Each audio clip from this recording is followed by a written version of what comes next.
ॐ अज्ञानतिमिरान्धस्य ज्ञानाञ्जनशलाकया चक्षुरुन्मिलितं येन तस्मै श्रीगुरवे नमः। वाञ्छाकल्पतरुभ्यश्च कृपा सिन्धुभ्येव च पतितानां पावनेभ्यो वैष्णवेभ्यो नमो नमः। नमो महावदान्याय कृष्ण प्रेम प्रदायते कृष्णाय कृष्ण चैतन्य नाम्ने गौरत्विषे नमः। श्री कृष्ण चैतन्य प्रभो नित्यानंदा श्री अद्वैत गदाधर शिव सदि गौर भक्त वृंद। हरे कृष्णा कृष्णा कृष्णा हरे हरे, हरे राम राम राम हरे हरे। हरे कृष्णा। सर्वप्रथम मैं अपने गुरुपाद पद ओम विष्णुपाद अष्टोत्तर शत श्री श्रीमद् भक्ति वेदांत माधव गोसाई महाराज के चरण कमलों में अनंत कोटि दंडवत प्रणाम ज्ञापन करता हूँ। हम लोग श्रीमद् भागवत पुराण के दशम स्कंध में 29वें अध्याय के अंतर्गत गोपियों के द्वारा गाया गया प्रणय गीत उसका श्रवण कर रहे हैं।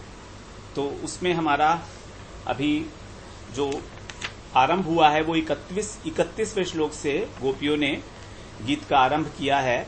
इसमें 11 श्लोक ही हैं केवल। तो हम लोग 31वां श्लोक श्रवण कर चुके थे। 32वां श्लोक हमारा चल रहा था। 32वें श्लोक में भगवान से कह रही हैं गोपियां, यत पत्य पत्य सुहृदाम अनुवृत्तिरंगा स्त्रीणाम स्वधर्मिति धर्मविदात्वयोक्तम् अस्तु एवमेतदुपदेश पदे त्वयीशे प्रेष्ठो भवांस तनुभृताम किल बंधुरात्मा।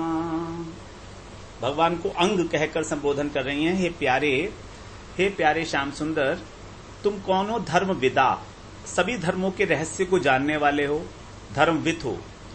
और तुम्हारा यह कहना क्या कि अपने पति की, पुत्र की, भाई बंधुओं की सेवा करना ही स्त्रियों का स्वधर्म है। पत्य, यत पत्य अपत्य, अपत्य का मतलब होता है पुत्र, पति और अपत्य। सुहृदाम, सुहृदाम मतलब भाई बंधु, उनका सेवा करना, उनकी अनुवृत्ति करना मतलब उनका अनुगमन करना, यही जो है स्त्री नाम स्वधर्म, यही स्त्रियों का स्वधर्म है। यह आपका कहना बिल्कुल ठीक है, हम लोग इससे सहमत हैं ठीक प्रकार से। अब इस उपदेश के अनुसार हमको क्या करना है ये हम आपको बताते हैं। ये उपदेश आपने हमें दिया तो सबसे पहले तो हमको उपदेश देने वाले की ही सेवा करनी है, क्योंकि सभी उपदेशों के जो पद है, पद का मतलब है चरम लक्ष्य। हम लोग उपदेश क्यों सुनते हैं? अपने लक्ष्य की प्राप्ति के लिए। तो सभी उपदेशों के एकमात्र चरम उद्देश्य कौन है? भगवान है। तो क्योंकि सभी उपदेशों के चरम लक्ष्य आप ही हैं और साक्षात आप हमारे सामने खड़े हुए हैं, तो फिर हम आपकी सेवा ही क्यों नहीं करेंगे? हम पति, पुत्र और भाई बंधुओं की सेवा क्यों करेंगे? और इसके अतिरिक्त फिर एक दूसरा लॉजिक दे रही हैं गोपियां कि आप कौन हो? प्रेष्ठो भवांस, भवान माने आप, तनुभृताम, जितने भी देहधारी हैं, जितने भी प्राणधारी शरीरधारी व्यक्ति हैं, उन सबका बंधु और आत्मा आप ही हो। उनका बंधु हो आप और उनके आत्मा भी आप ही हो, दोनों चीजें आप ही हो। तो सब प्रकार से इससे ऐसा विदित होता है कि हमको केवल और केवल आपकी ही सेवा करनी चाहिए। यही जो है इस श्लोक का अर्थ है। हम लोग इसके विषय में तो चर्चा कर आए थे। वास्तव में यहाँ पर गोपियां परम प्रेमवती हैं भगवान के प्रति, क्योंकि गोपियों को कहा गया ना, गोपियां प्रेम की ध्वजा हैं। प्रेम की ध्वजा का मतलब है शिरोमणि। तो परम प्रेमवती गोप रमणियों के द्वारा इस प्रकार से भगवान के चरण कमलों की सेवा का अधिकार पाने के लिए प्रार्थना कर रही हैं और अपने जो उनकी वचन भंगी है, जो जिस प्रकार के शब्दों को वो प्रयोग कर रही हैं, उसमें कुशलता पूर्वक वो भगवान के ऊपर व्यंग भी कर रही हैं। तो भगवान के द्वारा दिया गया जो उपदेश था पति सेवा, ये वो कह रही है ठीक है, बिल्कुल इसमें कोई व्यर्थता नहीं है, कोई गलत बात नहीं है, लेकिन ये उनके लिए है, सबके लिए ये नहीं है। उनका ये कहना है कि ये आपका उपदेश सबके लिए नहीं है। स्वधर्म, जिनकी पति में पुत्र में आसक्ति है वो उनकी सेवा करें, उनको सेवा करनी ही चाहिए। वास्तव में यह वही उनका स्वधर्म होगा। वर्णाश्रम धर्म के अनुसार हमको धर्म का पालन करना चाहिए। तो धर्म का पालन मतलब वही स्वधर्म वही है जो वर्णाश्रम धर्म के अनुसार अलग अलग शास्त्रों में वर्ण और आश्रम के अनुसार जो कर्तव्य कर्म निर्धारित किए गए हैं, उसका पालन करना ही वर्णाश्रम धर्म कहलाया जाता है। तो यदि उनकी आसक्ति है वहां पर तो वो उनकी सेवा करें, लेकिन यदि आसक्ति नहीं है तो, और जो तुम्हें ही वास्तव में पति पुत्र का स्वरूप मानती हैं, उनको किसी और की सेवा की कोई आवश्यकता नहीं होती है। तो यहां पर जिस धर्म की बात की जा रही थी, उस धर्म के विषय में हम लोग थोड़ी सी चर्चा करना चाह रहे थे। यदि हम देखें तो धर्म शब्द के विषय में बहुत सारी भ्रांतियां हैं। इस जगत के अंदर बहुत सारी भ्रांतियां फैली हुई हैं कि धर्म क्या है। यदि हम बहुत ही स्थूल रूप से समझें तो जैसा जानने में आता है, हिंदू धर्म, मुस्लिम धर्म, ईसाई धर्म, इस प्रकार के धर्म जो हैं प्रचलित हैं। ये हिंदू, मुस्लिम, सिख, ईसाई, इसी को हम धर्म मानते हैं, लेकिन वास्तव में ये धर्म है ही नहीं। धर्म को यदि हमें समझना है तो हम समझे, देखिए प्रत्येक शब्द संस्कृत में धातु से उत्पन्न होता है, धातु से उसकी उत्पत्ति होती है प्रत्येक शब्द की। तो धर्म शब्द की उत्पत्ति हुई है ध्री धातु से। ध्री, जैसे कर्म शब्द की उत्पत्ति हुई है क्री धातु से। क्री माने करना और ध्री माने धारण करना। तो धर्म शब्द की उत्पत्ति है ध्री धातु से, और इसका अर्थ हुआ धारयते इति धर्म, जो किसी वस्तु को धारण करता है। जो किसी वस्तु को धारण करता है वही उसका धर्म है। तो धर्म जो है वो एक व्यक्ति का परिचय है। जैसे जल का धर्म है तरलता, तो ये परिचय हो गया जल का, कि जल जो है उसके अंदर एक गुण है और उसका नाम है तरलता, वो अर्थात वो बहता है, उसी को हम जल कहेंगे। अब यदि हम धर्म को नहीं माने तो फिर जो धर्मी है, अर्थात जिसके अंदर वो धर्म है, गुण है, तो उस गुणी को मानना भी नहीं हुआ। धर्म ना समझ के हम लोग इसके पर्यायवाची शब्द समझ ले गुण और गुणी। जिसके अंदर गुण होता है उसको बोलते हैं गुणी। तो यदि हम किसी व्यक्ति के अंदर गुण ना माने तो उस गुणी को मानना भी नहीं होगा। जैसे कोई डॉक्टर है तो डॉक्टर क्या है, उसका गुण है, डॉक्टरी उसकी गुण है, तभी तो हम उसको डॉक्टर बोलते हैं। तो जब उसके अंदर डॉक्टरी की प्रतिभा है, डॉक्टरी की उसके अंदर प्रतिभा है, तभी हम उसको डॉक्टर कहेंगे, वरना हम उसको डॉक्टर नहीं कहेंगे। तो जब तक हम धर्म को नहीं मानेंगे तब तक धर्मी को मानना भी नहीं होगा। जैसे गायक है, गायक का एक गुण है गाना गाना। अब यदि गाना गाने को नहीं मानेंगे तो गायक भी नहीं कहलाएगा। तो उसी प्रकार से जो धर्म को नहीं मानता, कहते हैं ना हम लोग धर्म को नहीं मानते, वो वास्तव में ऐसा है ही नहीं, हो ही नहीं सकता। धर्म को मानना ही पड़ेगा, क्योंकि धर्म जो है परिचय है उसका, व्यक्ति का, कोई भी चीज हो, चाहे स्वभाव कह सकते हैं धर्म को, गुण कह सकते हैं, स्वभाव, गुण, प्रकृति, धर्म, ये सब एक ही, प्रायः इन सबके जो अर्थ हैं वो लगभग मिलते जुलते से ही हैं। तो जैसे यदि कोई मान लीजिए व्यक्ति दुष्ट स्वभाव का है, तो दुष्टता उसका जो स्वभाव है उसके कारण हम उसको दुष्ट बोलते हैं। अगर वो दुष्टता को छोड़ देगा तो उस दुष्ट नहीं कहलाएगा। तो दुष्ट होना, उसका परिचय दुष्टता से पता लगता है। जैसे डॉक्टर को अगर डॉक्टरी छोड़ दे तो वो डॉक्टर नहीं कहलाएगा, वो उसको, तो डॉक्टर को डॉक्टरी का स्वभाव जो है वो धारण करता है। उसी प्रकार से धर्म हमको धारण करता है। अगर मान लीजिए डॉक्टर से कहा जाए कि तुम कोई और काम करो, तुम बिल्डिंग बनाओ जाकर, तो कहेगा नहीं, मैं बिल्डिंग नहीं बना सकता। तो बिल्डिंग नहीं बना सकता, वो नहीं करेगा वो बिल्डिंग, क्योंकि उसको डॉक्टरी ने धारण कर रखा है। जैसे साधु को धारण करती है साधुता, अगर उसमें साधुता नहीं है तो उसको हम साधु नहीं कहेंगे। तो साधु का धर्म हो गया साधुता, दूध का धर्म हो गया पौष्टिकता, जल का धर्म हो गया तरलता, और डॉक्टर का धर्म हो गया डॉक्टरी की शिक्षा। जैसे जल है, तो जल को अगर मान लीजिए जल का धर्म है तरलता। यदि हम उस जल को फ्रिज में रख दें, तो फिर वो वहां पर फ्रीजर में रख दें, तो वहां पर जो उसका गुण है तरलता, वो नष्ट हो जाएगा, फिर वो जल भी नहीं कहलाएगा, फिर हम उसको बर्फ कहेंगे। और उसको बाहर निकाल लें तो फिर वो पुनः जल हो जाएगा। तो जब उसके अंदर तरलता का गुण हुआ तभी उसको जल कहलाया जाएगा। तो उसी प्रकार से जो हम मनुष्य हैं, तो हमारे अंदर एक मनुष्यता है, तो मनुष्यता मनुष्य का धर्म है। अब इतने सारे धर्म कैसे हो गए मनुष्यों में? तो सभी प्राणी के अंदर एक चीज कॉमन है, और वो है प्रेम। सभी व्यक्ति किसी न किसी व्यक्ति से प्रेम करते हैं, किसी न किसी वस्तु विशेष से प्रेम करते हैं, चाहे कोई भी हो, चाहे डाकू हो, चाहे चींटी हो, चाहे पशु हो,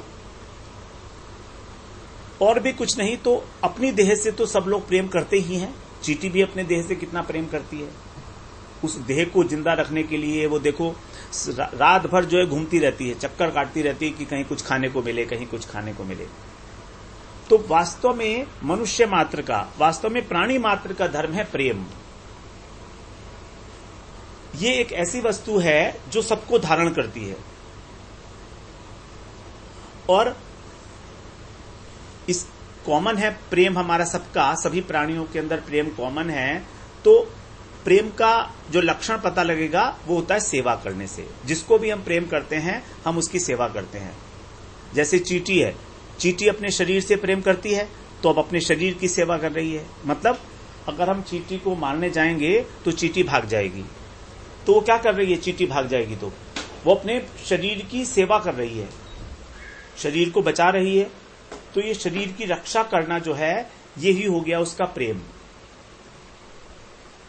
तो हम लोग अभी तक हमारा जो शरीर का परिचय है, उसी को हम समझते हैं कि वही हमारा धर्म है।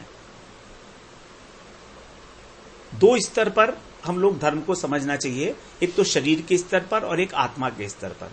अब शरीर का धर्म है शरीर की रक्षा करना, शरीर को बचाना, खाना पीना इत्यादि जो भी करते हैं हम लोग, उस शरीर को सुखी करने के लिए करते हैं। तो ये शरीर का धर्म है, ये दैहिक धर्म है। माता पिता की सेवा करना, उनसे जो हमें प्रेम होता है, वो सब दैहिक धर्म है। ये इन सब की हम सेवा करते हैं। वास्तव में इन सब की सेवा भी नहीं करते, हम अपनी ही सेवा करते हैं इनके थ्रू। जब तक हमारे संबंधी हमारी सेवा कर रहे हैं तभी तक हमको उनसे प्रेम होता है। अगर वो हमारी सेवा ना करें हमारी शरीर की, तो उनसे कोई प्रेम नहीं रहेगा हमको। तो दूसरा स्तर है हमारा आत्मा का। तो आत्मा के स्तर पर जो है, वो जो प्रेम है, वही प्रेम सभी प्राणियों के अंदर विद्यमान है। अब आत्मा का जो आश्रय है वो है एक, परमात्मा। आत्माएं तो अनंत हैं, जीव तो अनंत हैं, लेकिन सबका आश्रय कौन है? एक, परमात्मा एक है। अब जब परमात्मा एक है तो आत्मा का धर्म भी एक ही हो गया, और यही है वास्तव में हमारा नित्य धर्म। परमात्मा की सेवा करना ही हमारा नित्य धर्म है, क्योंकि हम आत्मा हैं और आत्मा का कर्तव्य है अंशी की सेवा करना। आत्मा अंश है तो अंशी की सेवा करना ही उसका एकमात्र धर्म है। तो इस प्रकार से धर्म एक ही है और वह परमात्मा की सेवा करना, और वही बात यहां पर गोपियां बता रही हैं। स्त्री नाम स्वधर्मो इति, वो कह रही हैं स्त्रियों का जो स्वधर्म आपने बताया, अपना धर्म पति पत्नी पति और पुत्र की सेवा करना, वो ठीक है, शरीर के स्तर पर ये बात ठीक है, जिनको उनमें आसक्ति है उनके लिए ये बात ठीक है, लेकिन हमारे लिए जिनकी उनमें आसक्ति ही नहीं है और आप साक्षात परमात्मा हो, हमारे सामने खड़े हुए हो, हमारे गुरु भी हो, तो फिर हमको आपकी ही सेवा करनी चाहिए, यही हमारा धर्म निश्चित होता है। तो स्वधर्म जो है, इसका अर्थ यहां पर गोपियों ने वर्णाश्रम धर्म से ना लेकर, वर्णाश्रम धर्म से नहीं लिया, यहां पर आत्म धर्म से लिया है, क्योंकि स्व का दो अर्थ है, शरीर और आत्मा दोनों ले सकते हैं। जब हम स्व का अर्थ शरीर लेते हैं तो हो गया वर्णाश्रम धर्म, मतलब शरीर का धर्म, और जब हम उसका अर्थ स्व का अर्थ आत्मा ले लेते हैं तो उसका अर्थ होता है आत्मधर्म। आत्मधर्म का मतलब है भगवान की सेवा अर्थात भक्ति। इसीलिए भगवान ने आगे 18वें अध्याय में कहा है, सर्वधर्मान परित्यज्य माम एकम शरणम व्रज। सर्वधर्मान, धर्मान का मतलब यहां बहुवचन है, धर्मान में बहुत सारे धर्म, तो बहुत सारे धर्म शरीर के हो सकते हैं, आत्मा का केवल एक ही धर्म होता है, भगवान की सेवा। इसलिए भगवान कह रहे हैं कि सर्वधर्मान परित्यज्य, तुम सारे धर्मों को छोड़ दो, मतलब नैमित्तिक धर्म को छोड़ दो, और जो तुम्हारा नित्य धर्म है, आत्मा का धर्म, उसमें प्रतिष्ठित हो जाओ। तो जब उसमें प्रतिष्ठित होकर तुम मेरे शरण में आओगे, तब मैं तुमको सभी पापों से मुक्त कर दूंगा। मोक्षयिष्यामि मा शुचः। तो जब हम स्वधर्म का अर्थ आत्मधर्म से ले रहे हैं, तब फिर गोपियों का ये बिल्कुल कर्तव्य नहीं है कि वो अपने पति और अपने पुत्र इत्यादि की सेवा करें। और ये भी कहा गया है श्रीमद् भागवत पुराण में 11वें स्कंध के 20वें अध्याय के 9वें श्लोक में, तावत् कर्माणि कुर्वीत न निर्विद्येत यावता मत कथा श्रवणादौ वा श्रद्धा यावन्न जायते। तावत् कर्माणि कुर्वीत,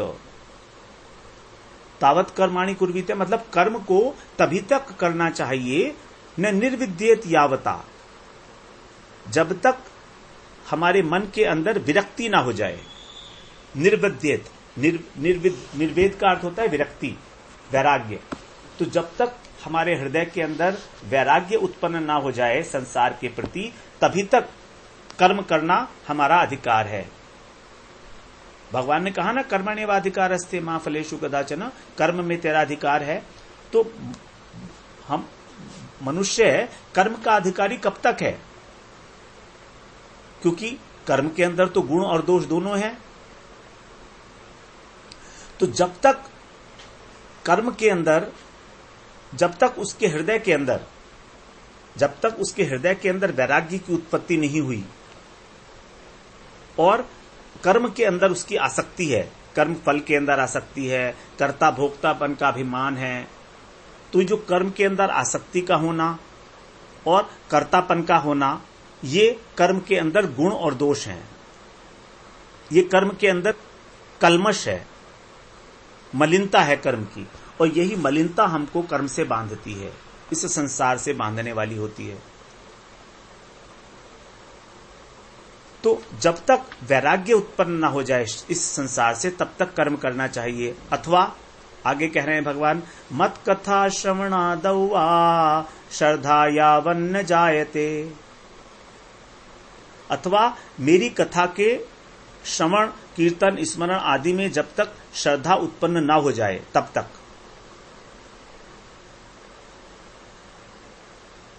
जब तक मेरी कथा में श्रवण कीर्तन करने में अगर रुचि उत्पन्न हो गई है, श्रद्धा उत्पन्न हो गई है, तब तक। तो दोनों बातें, पहली बात तो हुई ज्ञानियों के लिए, न निर्विद्येत यावता, जब तक संसार से वैराग्य न हो जाए। अब हमें तो किसी को वैराग्य होता नहीं है, ये तो ज्ञानियों का सब्जेक्ट है, विवेक वैराग्य इत्यादि, तो हमारे लिए तो ये चलेगा नहीं, न निर्विद्येत यावता। तो उसके लिए कह रहे हैं वाह, वाह का मतलब है अथवा, अथवा मत कथा श्रवणादौ वा श्रद्धा यावन्न जायते। जब तक मेरी कथा के श्रवण कीर्तन करने में श्रद्धा उत्पन्न न हो जाए, जप करने में भगवान का इतनी श्रद्धा उत्पन्न हो जाए कि कर्म में रुचि ही न रहे,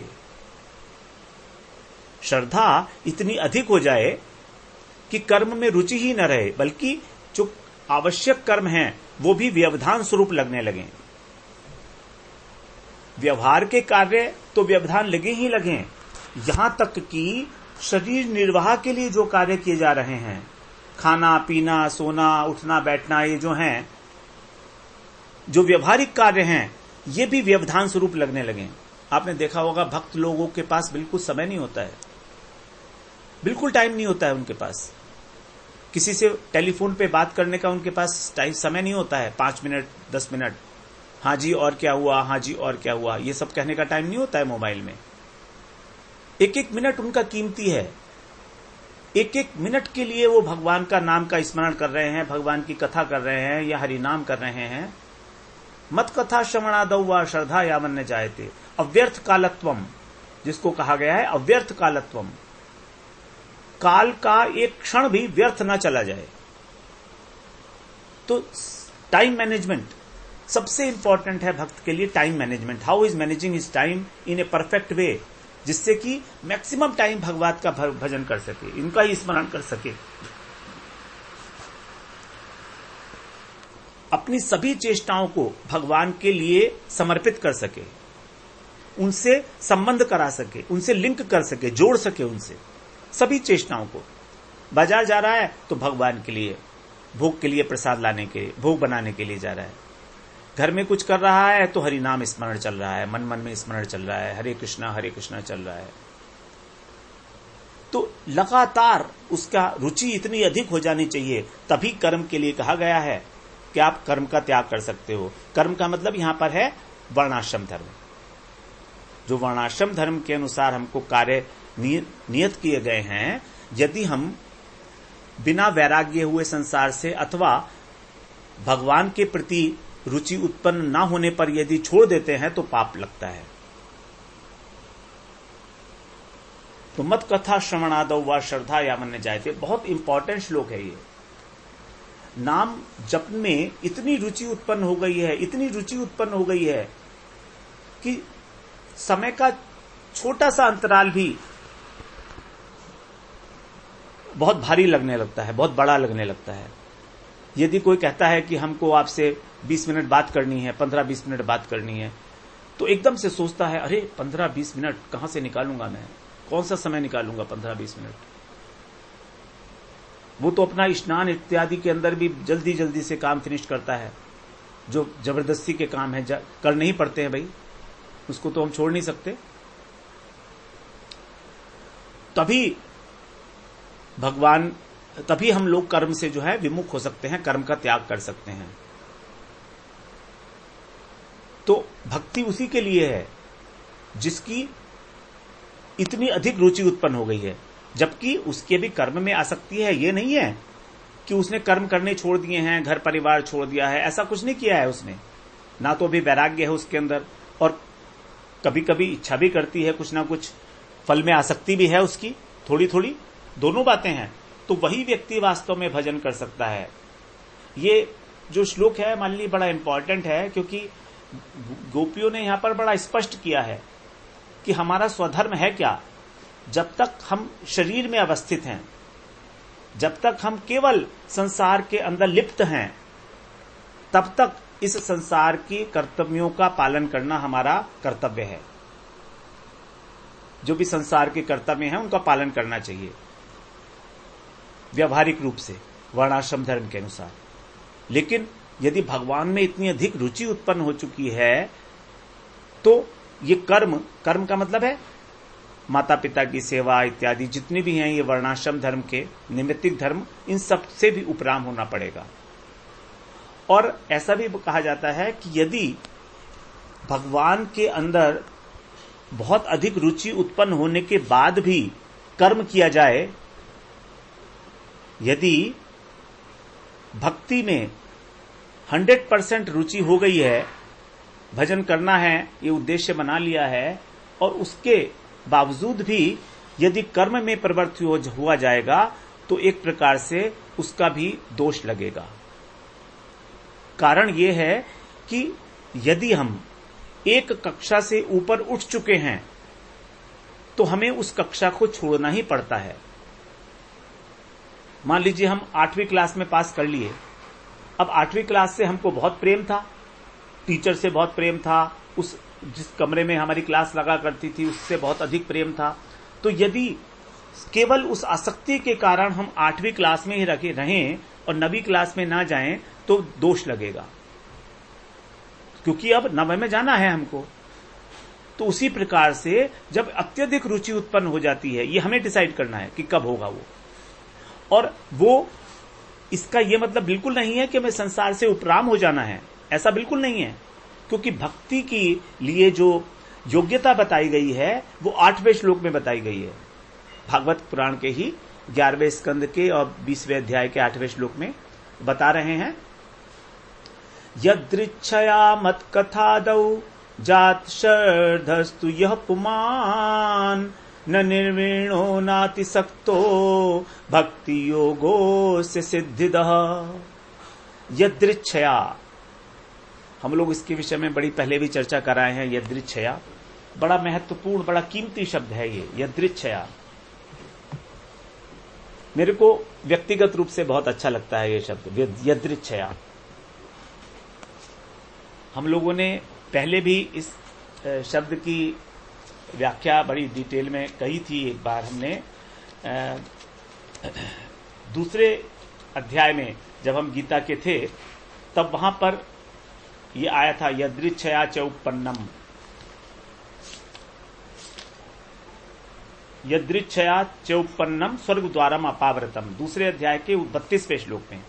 तो हम लोगों ने इसकी बड़ी विस्तृत व्याख्या की थी। यदृच्छया, यदृच्छया का मतलब है केनापि भाग्योदय न,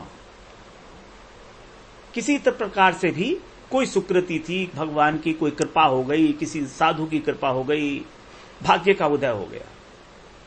भाग्य का उदय होने का मतलब एक ही है, भाग्य का उदय होने का मतलब है कि हमारे हृदय के अंदर भगवत प्राप्ति की अभिलाषा जागृत हो गई। ये साधारण भाग्य, हमारी लॉटरी लग गई, हमारा मकान बन गया, हमारी गाड़ी आ गई, ये कोई भाग्य है ही नहीं। वास्तविक भाग्य वही है, सौभाग्य वही है कि भगवत प्राप्ति की जिस दिन अभिलाषा हृदय के अंदर जागृत हो गई, समझ लीजिए यदृच्छया केनापि भाग्योदय ने, समझो रास्ता खुल गया, रास्ता खुल गया। अभी तक जो ब्लॉक हुआ था पूरा, सौभाग्य का, परम सौभाग्य का उदय हो गया है। कैसे हुआ पता नहीं, कोई कृपा थी भगवत इच्छा से। हम बोलते हैं ना भगवत इच्छा से ऐसा हो गया, ये भगवत इच्छा से होता है, इसी को बोला जाता है यदृच्छया। तो यदि भाग्य का उदय हो गया, कहीं सत्संग मिल गया और सत्संग मिलकर वो भगवान की कथाओं में, उनके नाम कीर्तन में, पूजा में श्रद्धा हो गई, वैराग्य नहीं हुआ, अभी वैराग्य पूरा नहीं हुआ, कर्म से अरुचि भी नहीं हुई, सब ठीक लग रहा है, तो ना कर्म में अधिक आसक्ति है और ना वैराग्य है। अभी कर्म में पूरी आसक्ति नहीं है, थोड़ी आसक्ति है अभी भी, और वैराग्य पूरा नहीं है, लेकिन भगवान की कथाओं में, नाम जप में, हरिनाम में रुचि हो गई है। उसी को भक्ति योगो अस्य सिद्धितः, उसी को भक्ति योग की प्राप्ति होती है, उसी को भक्ति योग की प्राप्ति होती है, जिससे अंतःकरण अत्यंत शीघ्र शुद्ध होकर और वो भजन में आगे बढ़ जाता है। तो हम लोगों ने आज केवल इस श्लोक के माध्यम से स्वधर्म की हम लोगों ने चर्चा की, हमारा स्वधर्म क्या है और किस प्रकार से यही स्वधर्म शरीर के धर्म से ऊपर उठकर आत्मधर्म में प्रतिष्ठित हो जाता है और हमें भक्ति की प्राप्ति कराता है। केनापि भाग्योदय न यदृच्छया। तो भगवान की परम कृपा है कि हम लोगों को इतना अच्छा सुअवसर मिला है कि हम इतनी विस्तृत रूप से इन चर्चाओं में उतर रहे हैं, प्रवेश कर रहे हैं और समझने का प्रयास कर रहे हैं अपने जीवन में, कि हम किसी प्रकार से हमारे हृदय के अंदर एक उथल पुथल पैदा हो, इच्छा पैदा हो जाए, जैसे कि गोपियों के अंदर एक व्याकुलता है भगवान से मिलने की, उसी प्रकार से। तो फिर हम लोग अगली बार फिर श्लोक में, नए श्लोक में प्रवेश करेंगे, 33वें श्लोक में। वाञ्छाकल्पतरुभ्यश्च कृपा सिन्धुभ्यैव च पतितानां पावनेभ्यो वैष्णवेभ्यो नमो नमः।